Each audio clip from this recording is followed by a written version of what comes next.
Hey everyone, welcome to another deep dive. You're here because you're ready to learn something new, right? Dive deep into a new topic and really get it. And you want to do that kind of quickly and thoroughly. Yep, that's what we're here for. Today, we're tackling something I think a lot of us have probably thought about at some point. Trading the couch for the pavement, Yeah, starting to run. We've got a super practical, step-by-step guide we're using as our main source. straightforward. And the mission here is to get you guys equipped with the essential knowledge, the stuff you absolutely need to start running safely and effectively without feeling overwhelmed. Exactly. We don't want to bog you down. Right. So why run in the first place? Why bother? Yeah. Well, our guide kicks things off with a pretty compelling list of benefits. Yeah, for sure. Improved cardiovascular health. That's like a fundamental one. Big one. Right. Huge. And who wouldn't want a little more stress relief and mental clarity? I mean, those are pretty good reasons right there. That's like the dream. Totally. It also mentions weight management, better sleep quality, even increased energy levels. I mean, those are some tangible results that I think a lot of people are looking for. Definitely. And it's all pretty accessible too, right? Like it doesn't require a ton of fancy equipment or expensive gym membership. Exactly. That's the beauty of it. So we're going to follow the structure of our guide to make this as easy as possible. Sounds good. We'll start with getting ready to run. Then we'll walk through a beginner-friendly schedule. Okay. Talk about exercises you can do to support your running. Explore fueling your body for those runs. Cover safety and avoiding setbacks. Look at ways to track your progress. All right. And finally, we'll delve into the ever-important topic of staying motivated. I like it. So think of this as your personal roadmap to becoming a runner. Yeah, we've done the heavy lifting for you. Yeah. Sifted through all the details, and we're presenting the most important information in a way that's easy to digest and put into practice. Perfect. All right, let's get started. So let's talk about getting ready to run. Let's do it. The guide highlights a few key elements here. Okay. And it all starts with gear, the foundation of any runner's arsenal. For sure. And when it comes to gear, your shoes are the absolute most important thing. Absolutely. They are everything. The guide really stresses the need for proper running shoes with good cushioning and arch support. Makes sense.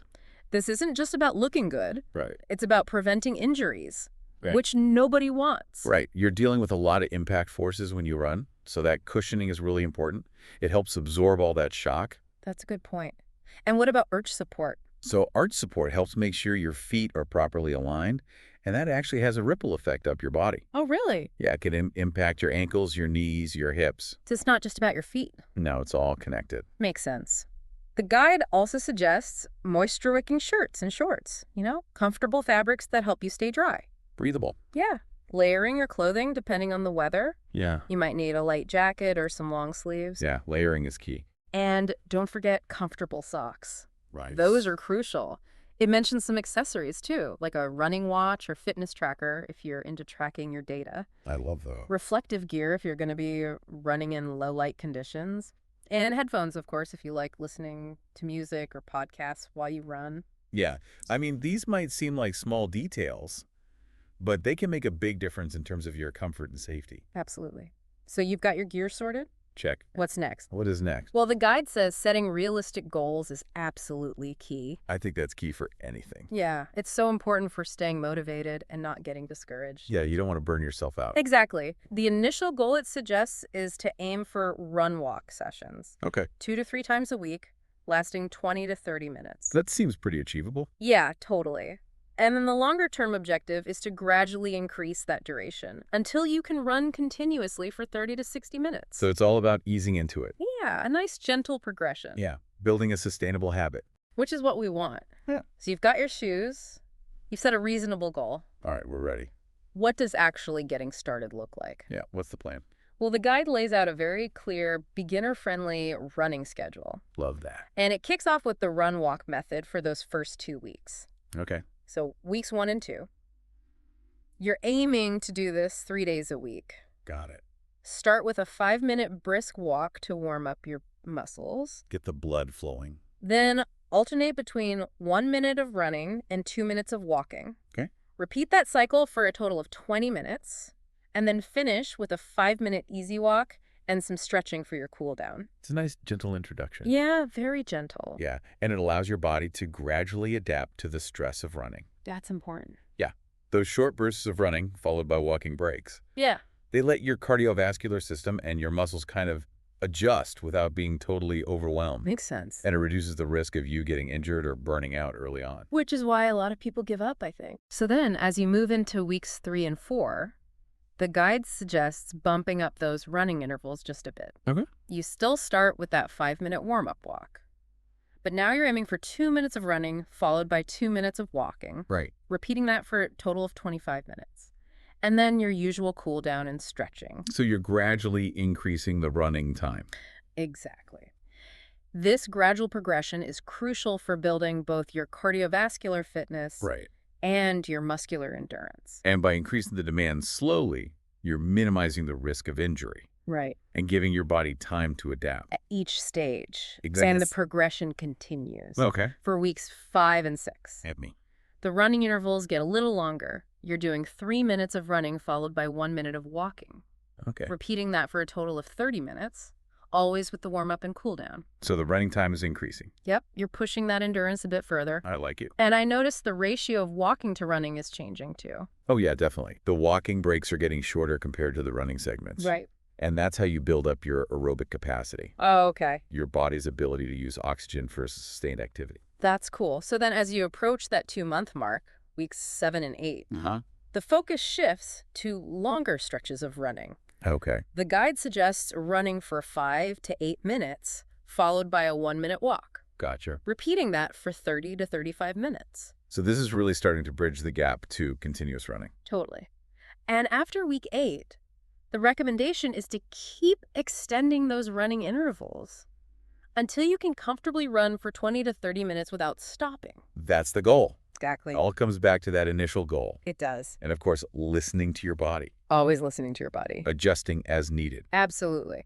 So we've got the running part down, At the heart of it. but the guide also stresses the importance of what you do outside of your runs, Oh, interesting. specifically strength and flexibility exercises. Oh, that makes sense. It explains that these are vital for preventing injuries and improving your running efficiency. So important. Absolutely. Stronger muscles provide better support and stability for your joints, Right. which can help absorb the impact of running. Yeah, your muscles act as shock absorbers. I never thought about it that way.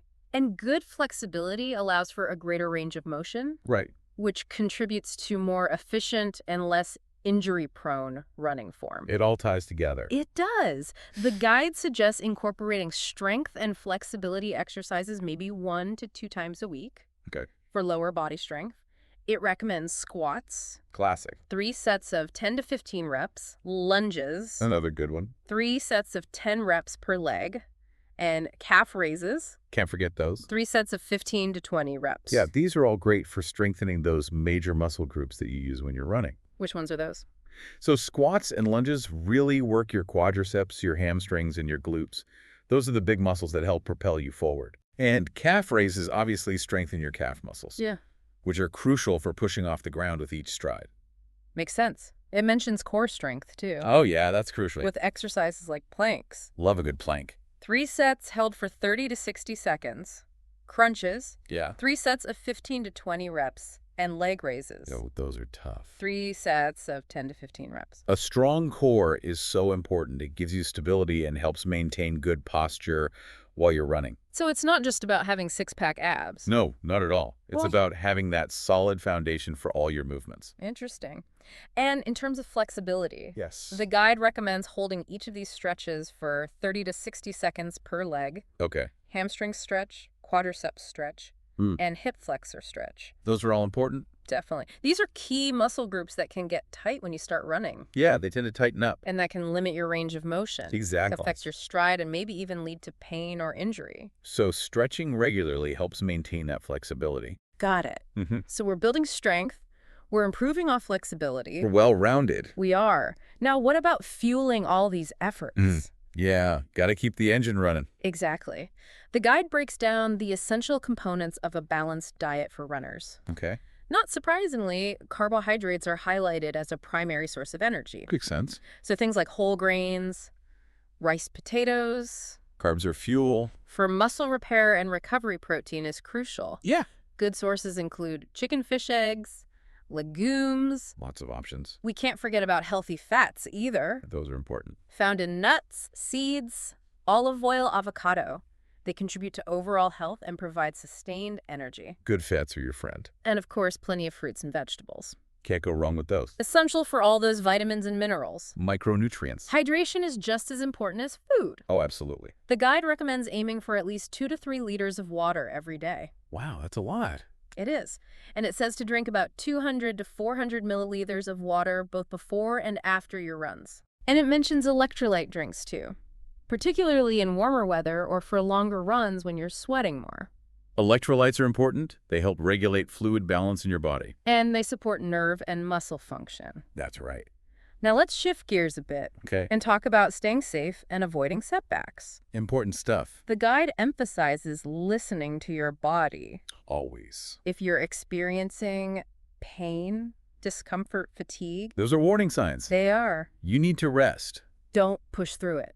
Exactly. Yeah. Ignoring those signals can lead to injury, Which is the opposite of what we want. and it can set you back. Totally. Another tip for injury prevention, Okay. cross-training. I love cross training. The guide suggests activities like cycling, swimming, yoga. Those are great options. They give your primary running muscles a break. Active recovery. Yeah, while still allowing you to maintain your fitness level. You're still working hard. It mentions the running surface too. Oh, yeah, that matters. Softer surfaces like tracks, trails, grass, those are easier on your joints. Compared to like concrete or asphalt. Right.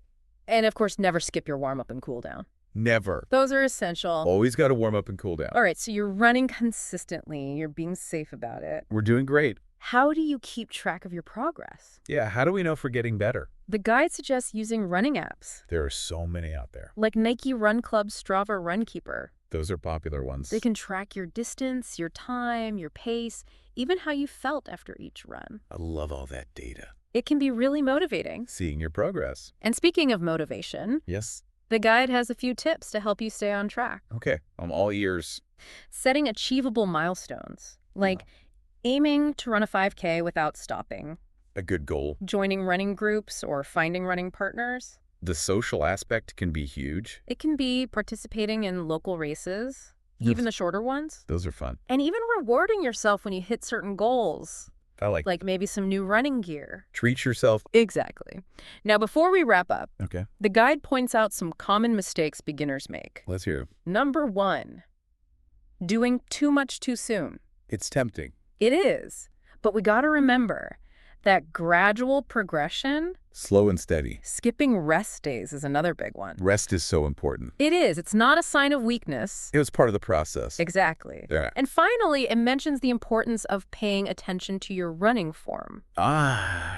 Form. While we don't need to get too technical, We're not going to get into like crazy biomechanics. being mindful of some basic principles can really help They can prevent injuries. and make you a more efficient runner. Exactly. So any basic tips on form? Sure. So first off, focus your gaze ahead. Don't look down at your feet. Okay. Keep your shoulders relaxed. No tension. Right? Bend your arms at about a 90-degree angle. Let them Right. swing naturally. Okay. And try to land gently on your midfoot. Not your heel. Right? Heel striking can be tough on your body. So what happens once you can comfortably run for 30 to 45 minutes? Yeah, what's next? Well, the guide talks about transitioning from a beginner to a more intermediate level. Okay. It suggests gradually increasing your weekly mileage, All right. but no more than 10% from one week to the next. So don't jump up too quickly. Wait. It also recommends experimenting with different types of runs, Mix it up. like interval training, Yeah. alternating faster running with recovery periods, That's a good one. or hill repeats. Those are tough. And finally, it suggests maybe following a more structured training program True. or even working with a running coach. Yeah. Coach can be great. They can provide that personalized guidance. Tailored to your goals. All right, so to wrap things up, We covered a lot. we did.